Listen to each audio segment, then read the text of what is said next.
Hello everyone, welcome to a new episode of Luke's TV Talk, where I go over some of the most recent TV I've been watching.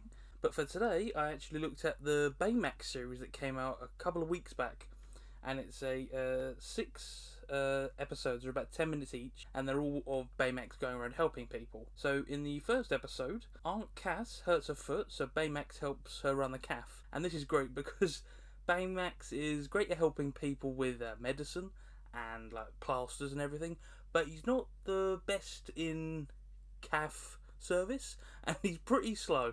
It's great because in one moment he's serving someone coffee and he's trying to get one of the little plastic cups tops to go on, and they keep popping up and down. It's a good 30 seconds of people just watching him like, what is going on? It is great. And then Cass trying to get round the store and help, and Baymax constantly putting her back upstairs to rest. It's a really lovely 10-minute episode of Baymax trying to help Cass. And then the second episode, Baymax tries to help out an elderly lady, Kiko, with her back pain and face her fear of the community pool. This is an alright episode. It was kind of just middle of the ground. It wasn't good or bad.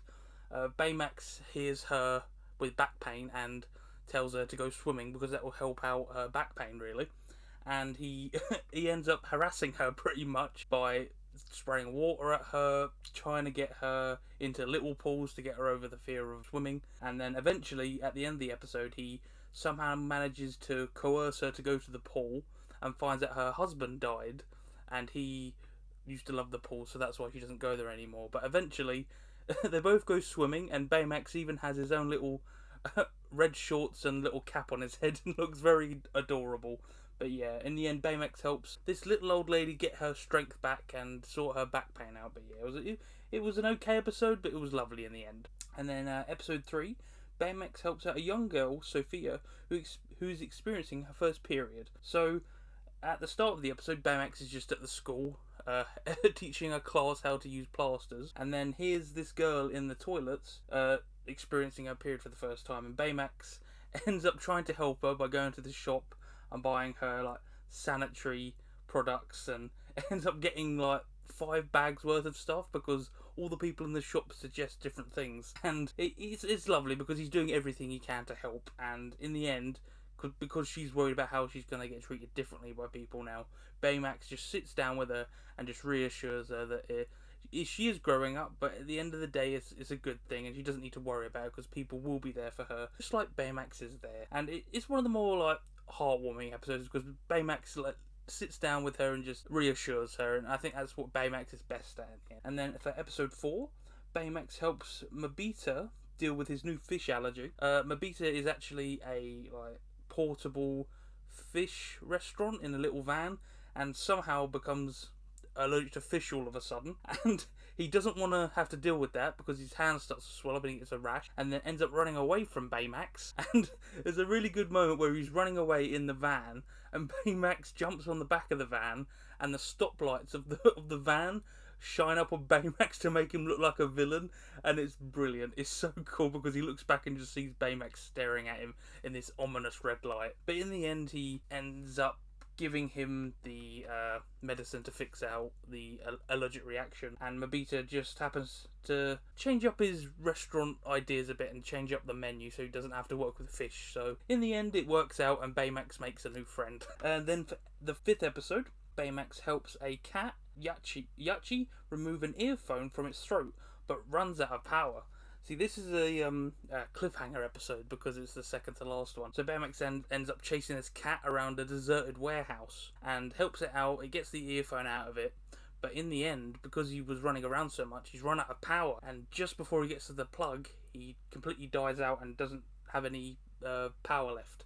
So it ends on a cliffhanger with the cat running away and Baymax left in this deserted building that's about to be demolished. And then for the final episode, Hero and Aunt Cass contact all of these people Baymax has treated recently, and they all band together to go save him. And they all go around in Mabita's van, and they eventually find the cat Yachi, and he leads them to the construction site, and they use Mabita's van to distract the workers so they can sneak in, and they get Baymax out very quickly and almost get exploded in the building. But in the end, they get Baymax and they charge him up, and they all say, "Oh, how are you, Baymax?" And he's like, "Oh, I'm happy with my service," and it's very heartwarming and it's lovely, and it all ends with them just all just having a good day and spending some time together. And Baymax is just a lovely little robot.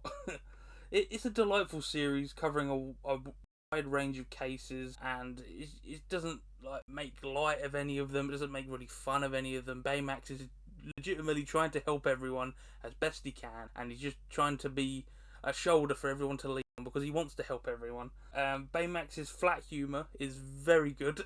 he's very like he's a dry humor because a lot of the time he will unintentionally make jokes, and it's just good because he's like have a lollipop, and at the times where he looks menacing in the light, and when he's after the cat, for example, there's a moment where it's trying to grab it and he looks really scary. It's really funny. The animation is great, and it's not quite of the quality of the Big Hero 6 movie, obviously, because that's a full-fledged movie. But the animation is on par with any great animation you can think of. It's probably on par with that. It was really good overall. It's really cool because it widens the world of Big Hero 6. Because in the film, you kind of just stay with the main group and go to where they're going. But in Baymax adventures throughout the city. He goes to a marketplace. He goes to the abandoned buildings. He goes to schools. He goes to residential areas. He goes on little adventures all around the city. And you see that in the last episode because Hero looks at a tracking system. Baymax has been everywhere in the city, so it's really cool to see a much wider view of the city that we're getting to know now. And then, as I said, Baymax's comedy is just great. He's such a funny character because a lot of the time he's very unintentionally being funny. Like with Kiko when he's trying to get her to face her fear of water, he uses a hose and just blasts her with the hose and just damages everything in the house.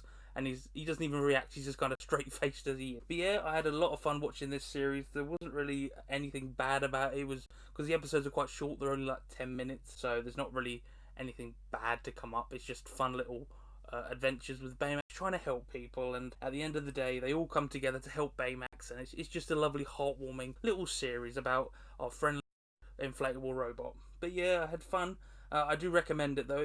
It's on Disney Plus for most territories, so yeah, do give it a go because it will come to about an hour to watch all of them. Yeah, that'll be all until next time. If you did like this little talk about it, make sure to leave a like and subscribe to keep up to date with any new and future updates on videos, because I'm going to be doing TV, movies and anime, so keep your eye out for that.